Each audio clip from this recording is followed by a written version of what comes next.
Assalamualaikum warahmatullahi wabarakatuh. Perkenalkan, nama saya Pandu Pradana dari kelompok 26 KKI Mitera. Di sini saya akan membawakan video pembelajaran tentang kesetimbangan kimia. Kesetimbangan kimia adalah suatu keadaan di mana konsentrasi reaktan dan produk tidak berubah terhadap waktu. Keadaan ketimbang akan dicapai apabila dua proses yang berlawanan arah berlangsung dengan laju reaksi yang sama dan konsentrasi tidak lagi mengalami perubahan atau tidak ada gangguan dari luar. Berdasarkan arah berlangsungnya reaksi, yang pertama, reaksi satu arah atau irreversible. Reaksi satu arah adalah reaksi yang berlangsung searah atau reaksi yang tidak dapat dibalik. Contoh 1, kertas yang dibakar. Contoh 2, NaOH ditambah HCl akan bereaksi menjadi NaCl ditambah H2O. Yang kedua, reaksi bolak-balik atau reversible. Reaksi bolak-balik adalah reaksi yang berlangsung dua arah, ke kiri dan ke kanan, dan zat-zat hasil reaksi dan dapat kembali membentuk zat bereaksi. Contoh yang pertama adalah es mencair. Contoh yang kedua adalah reaksi PbSO4 ditambah 2NaL akan bereaksi menjadi PbL2 ditambah Na2SO4. Endapan PbL yang terbentuk dapat direaksikan dengan cara menambahkan larutan Na2SO4 berlebih. PbL2 ditambah Na2SO4 akan bereaksi menjadi PbSO4 ditambah 2NaL. Dalam menuliskan reaksi bolak-balik, kedua reaksi dapat digabungkan sebagai berikut. PbSO4 ditambah 2NaL akan bereaksi bolak-balik dengan PbL2 ditambah 2NaL. Jenis kesetimbangan berdasarkan wujudnya. Yang pertama, ada kesetimbangan homogen, yaitu satu macam wujud zat. Ada solid, liquid, gas, dan aqueous. Contohnya adalah N2 ditambah 3H2 akan bereaksi menjadi 2NaH3. Yang kedua, kesetimbangan heterogen, yaitu terdapat beberapa wujud zat. Contoh yang pertama adalah Fe2O3 ditambah 3CO akan bereaksi menjadi 2Fe ditambah 3CO2. Faktor-faktor yang mempengaruhi kesetimbangan. Faktor yang pertama adalah faktor konsentrasi. Faktor kedua adalah faktor volume dan tekanan. Faktor ketiga yaitu suhu. Oke, faktor yang pertama yaitu ada faktor pengaruh konsentrasi. Jika konsentrasi zat diperbesar, maka kesetimbangan akan bergeser menjauhi zat yang ditambah konsentrasinya. Jika konsentrasi zat diperkecil, maka reaksi akan bergeser mendekati zat yang konsentrasinya dikurangi. Pada persamaan reaksi kesetimbangan berikut, A. Reaksi bolak-balik dengan B.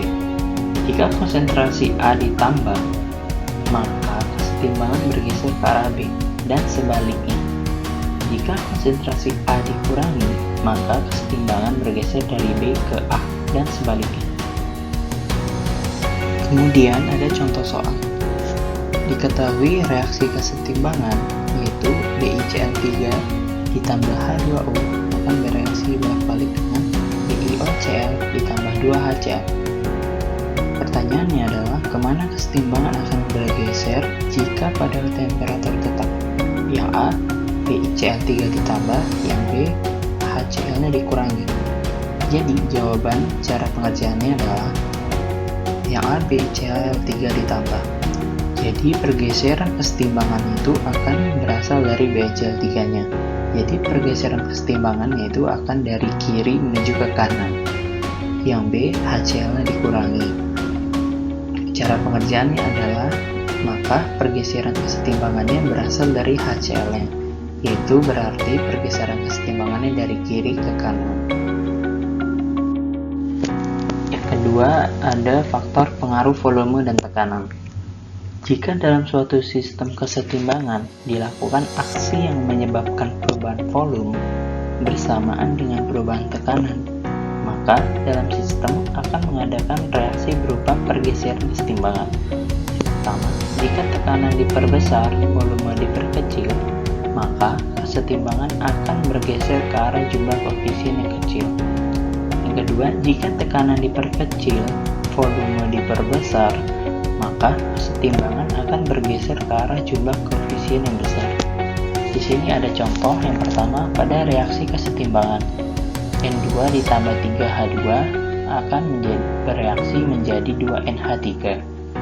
Kita lihat pada jumlah koefisien reaksi di kanan itu ada 2, kemudian koefisien reaksi di kiri itu ada 4. Nah, lalu jika volume diperkecil, maka pergeseran kesetimbangan itu akan bergerak ke arah koefisien yang kecil, yaitu berarti ke kanan. Kemudian jika volume diperbesar, maka pergeseran kesetimbangan akan bergeser ke arah ke kiri. Yang ketiga, faktor pengaruh suhu. Jadi menurut peneliti Van Hoff, bila pada sistem kesetimbangan suhu dinaikkan, maka kesetimbangan reaksi akan bergeser ke arah yang membutuhkan kalor atau ke arah reaksi endotherm.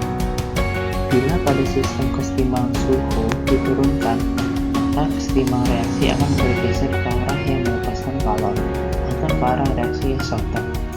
Sini ada contoh lagi, yaitu pertama 2NO ditambah O2 akan bereaksi menjadi 2NO2 dengan delta H diketahui min 216 kJ. Jadi di sini diketahui pada reaksi itu ke kanan yaitu exotherm. Jadi jika suhu dinaikkan, maka kesetimbangan reaksi akan bergeser ke arah yang membutuhkan kalor, yaitu akan bergeser ke arah ke kiri. Kemudian jika suhu itu diturunkan, maka kesetimbangan reaksi akan bergeser ke arah yang melepaskan kalor atau ke arah exotherm, yaitu berarti ke arah ke kanan. Kemudian selanjutnya ada pengaruh katalisator. Tetapi fungsi katalisator itu sebenarnya hanya untuk mempercepat kesetimbangannya, tetapi tanpa mengubah komposisi dari kesetimbangan tersebut. Sekian dari video pembelajaran dari kesetimbangan kimia. Mohon maaf bila ada kesalahan. Terima kasih. Wassalamualaikum warahmatullahi wabarakatuh.